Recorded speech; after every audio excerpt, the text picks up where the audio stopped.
Hello, everyone. Thank you for joining tonight's public hearing meeting, August 17th, Monday, City Council virtual public hearing meeting.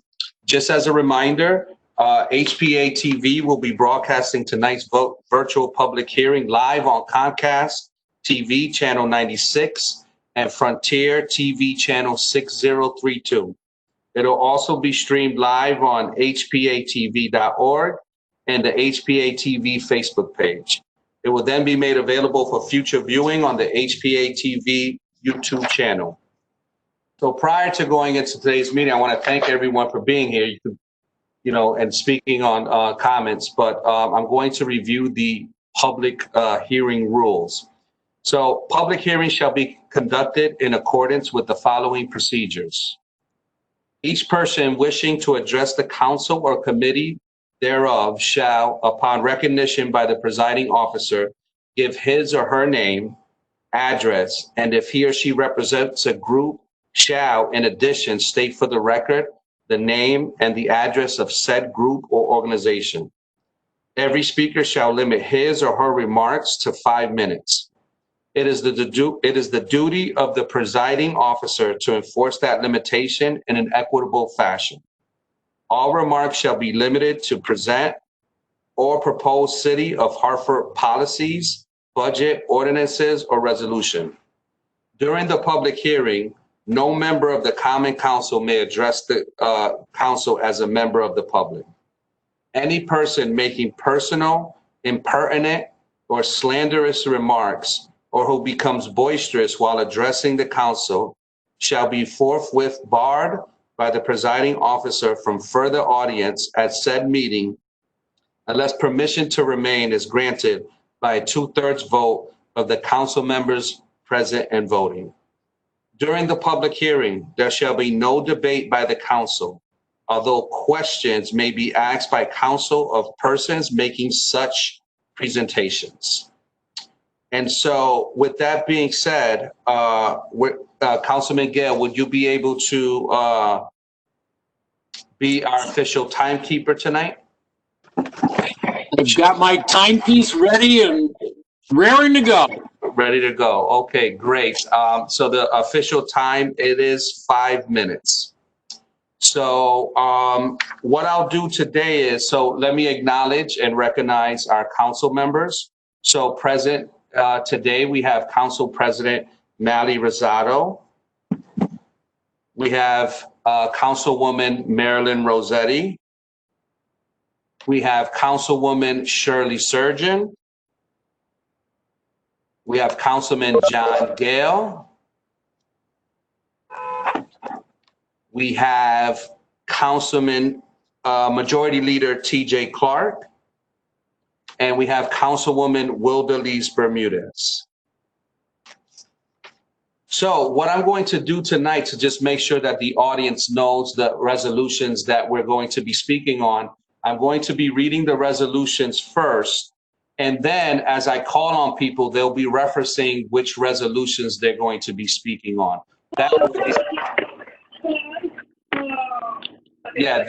That way the audience knows who is and who the audience is informed of what items folks will be speaking on. So the first ordinance tonight is number 1, ordinance making general fund appropriations to reflect project costs relative to public improvements in the Martin Luther King School. The second resolution by the Court of Common Council requesting to remove the name of Columbus Boulevard and rename it Dr. Frank T. Simpson Boulevard, named after one of Hartford's historic civil rights champions. Number 3, resolution which would authorize the transfer of 7 city-owned properties to the Hartford Land Bank.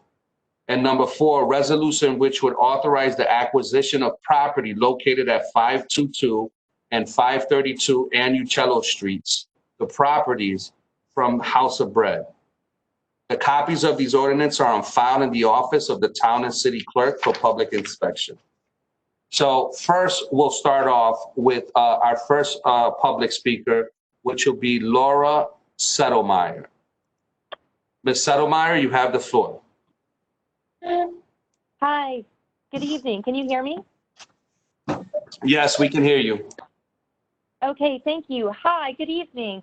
My name is Laura Settlemyer. I reside at 777 Main Street, Hartford, Connecticut 06103. And tonight I am speaking on behalf of my position as the Executive Director of the Hartford Land Bank. The address of the Hartford Land Bank is 1429 Park Street, suite number 114, Hartford, Connecticut 06106. Many of you previously knew me as the Director of Blight Remediation and Housing Code Enforcement for the City of Hartford. I am speaking tonight in favor of item number 3, the resolution transferring 7 city-owned properties to the Hartford Land Bank. This transfer is the next step in returning these 7 residential properties back to productive use in line with community priorities, specifically developing affordable home ownership opportunities for existing Hartford residents, and doing so using local and minority contractors. These 7 properties were identified by the city and the land bank, working with residents in the NRZs in the 3 neighborhoods affected by this particular transfer. Those are the Northeast neighborhood, the Upper Albany neighborhood, and the Clay Arsenal or Clay Hill neighborhood. And the land bank is committed and will continue working with residents and the NRZs through each stage of the process with each of the properties. The Hartford Land Bank is a public nonprofit entity created by the City of Hartford and the Hartford community and is funded by the State of Connecticut's Department of Housing. Our board meetings take place on the 4th Tuesdays of the month and are open to the public. Our board members are Melvin Colon, Stephen Harris, Coraine Moody, Rex Fowler, James Horan, Elda Sanani, and Raul Irizarry. If you or anyone has any questions about the Hartford Land Bank or these 7 properties, or would like to get involved with the Hartford Land Bank, please contact me. I can be reached by email at Laura, that's Laura, at hartfordlandbank.org, or on my cell anytime at 860-918-0007. I thank you all for your consideration of this resolution and look forward to speaking with you at the committee meeting on September 2nd. Thank you.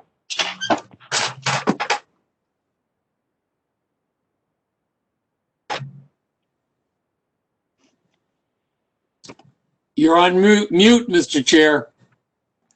Of course I am. Right. All right. So next is Miss Leslie Hammond. You have the floor, Ms. Hammond. Okay, I presume you can hear me? Leslie Hammond, Flint Linden Place. Yeah, okay. We can hear you. Yeah. Yeah, I just want to clarify something. You said 5 minutes on each resolution, so if I speak on 2, I have 10 minutes? Let me read. I think so. Given my council president saying yes, so it sounds like yes. Okay. I mean, I'm not going to take it. I just wanted to clarify. Okay. Yes. So first, let me, thank you so much for all being here. And as you know, I really like public comment. And I found out that, a lot of people do not know about these public comments because of the way our system is. So I really hope you all as council at some point can work with the town clerk on that, because if you're not on an email list, then you're not going to know about public comment. And if you get on the email list, you only get on it if you're an activist, most likely. So let's really try to do better, because I'd love to hear more public comment. So I'm speaking in favor of the Frank T. Simpson renaming of Columbus Boulevard. That's number 2. He sounds like he was an amazing man and certainly a lot better than Columbus Boulevard. We won't get into that. My big question, though, of course, there always has to be a caveat with me. When we did the Johnny Taylor field, we had to get all these signatures, and it was a lot of things to go through to rename part of Colt Park Field Johnny Taylor. So I'm just questioning the process for Columbus Boulevard, which kind of seems like a big deal to be renaming a street in Hartford. And what is the process to do something like that? Since I've been here, I've never known us to rename a big street like that. So I didn't know if that was also under the dedication committee or something like that. So I just hope that we follow all the process, because with the Johnny Taylor naming, it was quite frustrating because we thought we were doing it right and then we weren't doing it right. And we had to run around and get more signatures. So it seems like you guys are all on the same page about this from what I can tell. And obviously there's been a lot of thought and research into it. But I just was wondering what the process is for renaming a street. And my other item is the land bank, the transfer of the properties, that's number 3. And I just want to say, you know, I know Laura is on the call, that we are so lucky to have Laura and her expertise. And I'm like 100% behind, you know, her expertise and her heading up this land bank. And I know she's worked really, really hard to make this happen. And we waited a long time. I mainly have heard of things from Hyacinth down in her NRZ and the frustration over these empty properties. The challenge I have is the process. Again, it's always transparency and systems and process for me.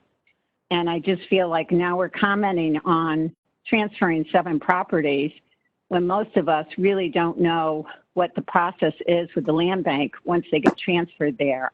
Now, I know they're going to be coming in front of Shirley's committee the beginning of September. And I also know there's some other public outreach happening, which is awesome. But I just think it's kind of backwards to have this public comment on property being transferred when we know so little about the land bank and how they work. I'm also concerned that there's some developers on the land bank, and I'm just curious if they're going to be able to bid on the property and what that looks like, and you know, what kind of rules we're going to have to make sure that people that live in Hartford do own these houses, because anytime we've talked about blighted properties, it definitely wakes everybody up. Evelyn Richardson and I used to talk about it endlessly. She always wanted to buy a little house in the North End that was blighted and fix it up herself. You know, she had that big personality. And, you know, it never seemed like something like that was possible for many reasons. So I just really hope it does get back into ownership of people that live in these neighborhoods, if that's possible. And the fact that it's a separate nonprofit, it's not a city-owned agency, so it's not open to FOI or anything, I would guess, since it's not a government agency.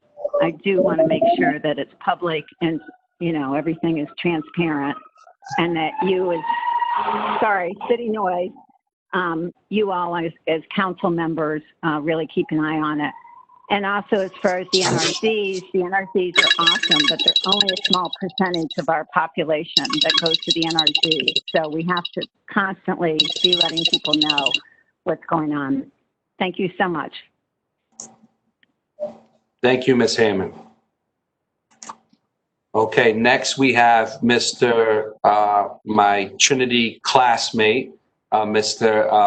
Ken McCleary. Mr. McCleary, you have the floor. Thank you. I think I have 2 Trinity grads, Nick and you, on the line. And to the members of the Hartford City Council, I am Ken McCleary, a former town councilman in the town of Bloomfield. I reside in Bloomfield, and I work in the city of Hartford. I'm also a member of the Beta Sigma Lambda chapter of Alpha Phi fraternity. We meet at the Urban League building every second Monday. Every second Saturday of the month. We are very active in the greater Hartford area. And I am calling in to lend my voice in support of the renaming of the Christopher Columbus Boulevard. As you know, in the wake of the George Floyd murder, cities and states and localities all across this country begin to reassess statues and monuments and street names after folks who had a history of discrimination and genocide to people of color and just people in general. The mayor, Luke Bronin, did a good job in removing the Christopher Columbus statue, and I urged the council to rename the Columbus Boulevard to Dr. Frank T. Simpson Boulevard. Dr. Simpson was the first civil rights, one of the civil rights leaders and the first member working for the CHRO at the state of Connecticut. He had a school named in his honor, and the school has closed. And so this will be a great honor to name one of the most traveled boulevards in the city of Hartford after one of Hartford's own. And so members of the council, I hope that you can support the renaming of the Christopher Columbus Boulevard to Dr. Frank T. Simpson. Thank you, and I'll take any questions that anyone may have. Thank you, Mr. McCleary, for your comments. It's much appreciated. Okay, next we have Melvin Colon. Melvin Colon, let me unmute you. Melvin Colon, you have the floor. Hi, fellow members of the council. Again, my name is Melvin Colon. I live at 290 Grandview Terrace in the South End. I'm speaking mainly on item number 3, but the format has given me an opportunity to speak on number 1. So I'm the chair of the Hartford School Building Committee, so I'll speak strongly in favor of item number 1. The city and the Board of Education have done an amazing job to substantially complete the construction of the MLK on a very tight timeline, and it is imperative that we get the extra funding to create the school that the children and the community deserve. But I'm here mainly in the capacity of the board of the president of the board of the Hartford Land Bank, testifying in favor of item number 3, the disposition of the 7 properties to the land bank. I chaired Mayor Bronin's task force on blight when he first took office. That committee had representation from the neighborhoods and from almost all of the sectors of the city, including business and health institutions. The formation of the land bank was one of the committee's recommendations to create an additional tool to combat blight in the city. As a nonprofit developer, I appreciated the difficulties of obtaining blighted property in a timely manner using the conventional tools at the disposal of the municipal government. The land bank is a way to make the system work more efficiently and to get blighted properties into the hands of developers in a timely and cost-effective manner so that the developers can convert them into homeownership opportunities. In order to create a land bank, the city went to great lengths to write the state legislation that makes land banks possible and to obtain $5 million in bond funding to finance the maintenance and disposition of properties acquired from the city or other sources. Notwithstanding its origin in city government and following the best land bank models across the country, the Hartford Land Bank has evolved in the past year to become a community-based land bank that represents the interests of the neighborhoods of the city. The majority of the board of directors of the land bank are community residents, as Laura said a little while ago. Although the current health crisis has made it difficult to conduct the kind of outreach campaign that we mapped out in January, we have been present at numerous NRZ meetings and at other community meetings, and we intend to conduct our business with full transparency. These 7 properties represent the realization of the vision of the land bank. They're just the beginning, though. We hope to keep coming back to the council to take a large portion of the city-owned housing inventory to get it back into productive use. Thank you. Thank you, Mr. Colon. Next, we have former Councilman Dr. Larry Deutsch.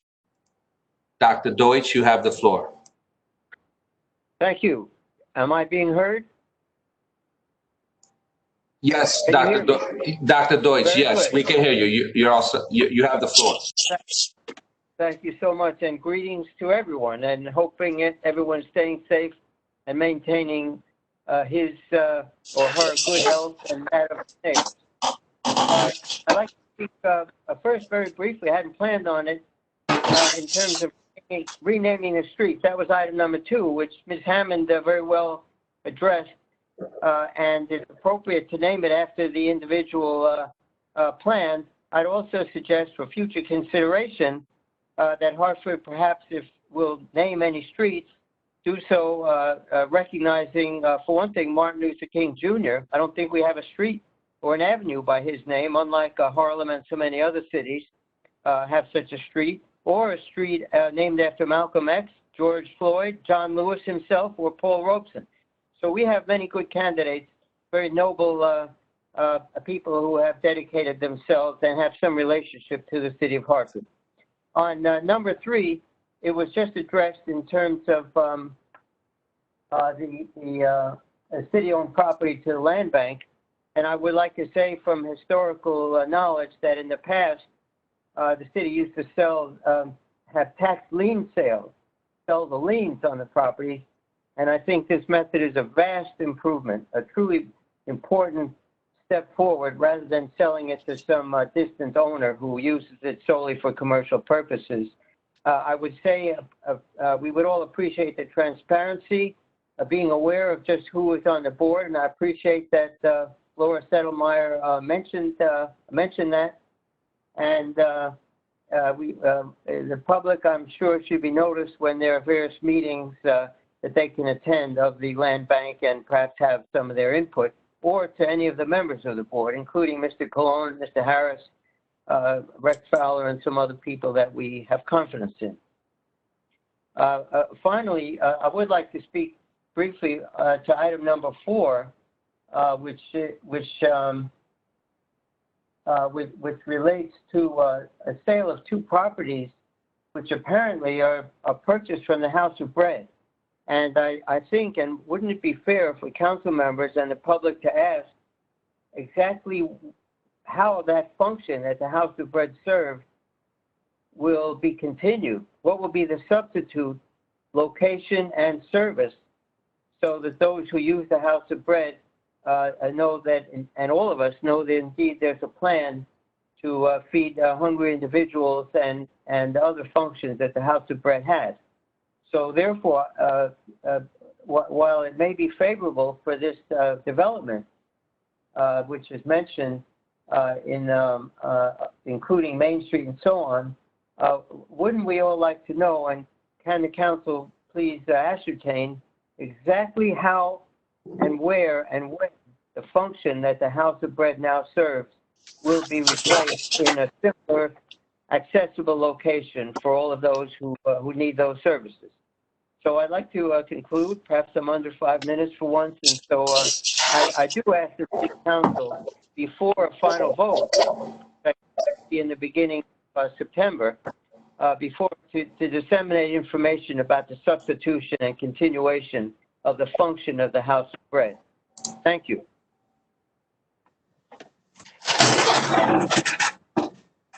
Thank you, Dr. Deutsch.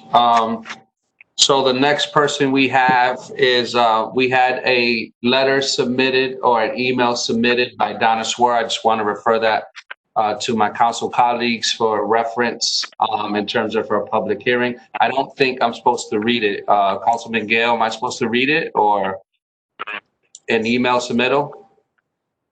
I think that would be discretion of the chair. I think it would be fine to read it into the record. Okay. So for the record, I'll read Ms. Donna Suarez was unable to comment tonight, but I'll read her public hearing comment. So this is in reference to item number 2, the Court of Common Council requesting the name of Columbus Boulevard be named to Frank T. Simpson. And Ms. Donna Suarez says, I would prefer that this be included in the Columbus Task Force discussion. I have nothing against Dr. Simpson. I just think it warrants greater input by residents. Ms. Donna Suarez goes on to comment on item number 3, which is the resolution which will authorize the transfer of 7 city-owned properties to the Hartford Land Bank.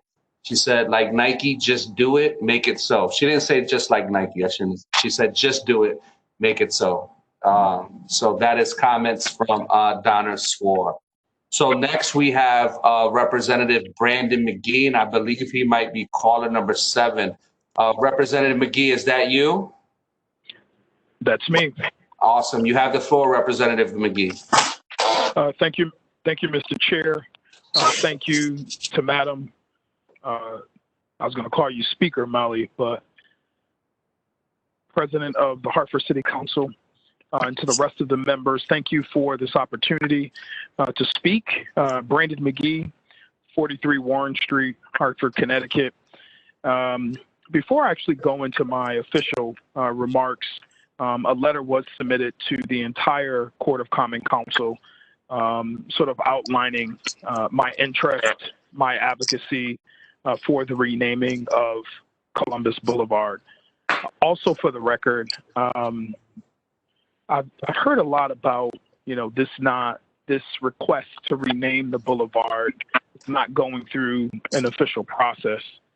If I'm not mistaken, this is exactly a part of the process. I think the question that many of us have, and not just members of the Simpson family and other community leaders, the question is why is this being reconsidered and submitted to an ad hoc committee versus going through the traditional process, requiring signatures and then speaking before the council. But representing my fellow members of the Beta Sigma Lambda chapter of Alpha Phi Alpha Fraternity Incorporated, again, we requested the changing of the name of Columbus Boulevard to Dr. Frank T. Simpson. As a nationwide calls for the removal of statutes, which I commend Mayor Bronin for removing Columbus statue here in Hartford. We know those statutes glorified colonialism and white supremacy, and we know that that has now reached our city, and it's been here for a while, which is evidenced in the recent removal, again, of Columbus statue downtown. Without reading my entire testimony, I just want to share a few facts, or rather the historic points of Dr. Frank T. Simpson, who was born in Florence, Alabama, graduated from Tougaloo College in Mississippi. He came to Hartford in 1929.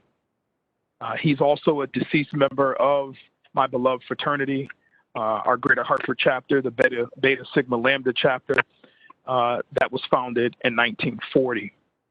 He began his civil rights activities in Hartford as a social worker for the Independent Social Worker, a North Hartford agency. In 1944, he became the first paid, and I think Brother McClary, he mentioned this, he became the first paid employee of the fledgling State Commission on Human Rights and Opportunities. For 15 years, he served as their executive director of the commission, the first state civil rights commission in the United States. Among his accomplishments were the opening of an astronomical construction union for African-American workers and the hiring of the first African-American saleswoman by downtown department stores. So for over 20 years, and again, I'm just speeding through some of my notes that I shared with the council. For over 20 years, the Dr. Frank T. Simpson Scholarship Program through the Beta Sigma Lambda Educational Foundation, we've given, and there's a typo, but we've actually given well over $150,000 in scholarship to Greater Hartford high schoolers, as well as young persons who are interested in college. We've opened up savings accounts for them as well. So it would definitely be an honor to really support not only his rich history and legacy, but also to reconsider. I think Larry Deutsch said it best. He's like, I don't know why we're not considering a slew of names, and I might even add names like former Representative Marie Sanchez and others to many of the streets in the city of Hartford. So again, I appreciate this opportunity to share my thoughts on the importance of the renaming of Columbus Boulevard, and I look forward to working alongside this council to strongly consider renaming Columbus Boulevard to Dr. Frank T. Simpson. Again, thank you so much. Thank you, Representative McGee. All right, so that is the conclusion of the list of folks that I have. I don't see anyone else on the call. So with that being said, we'll conclude this public hearing meeting. Thank you everyone for attending and speaking. You could choose to be anywhere, but you chose to be here with us. So thank you very much. And dismissed.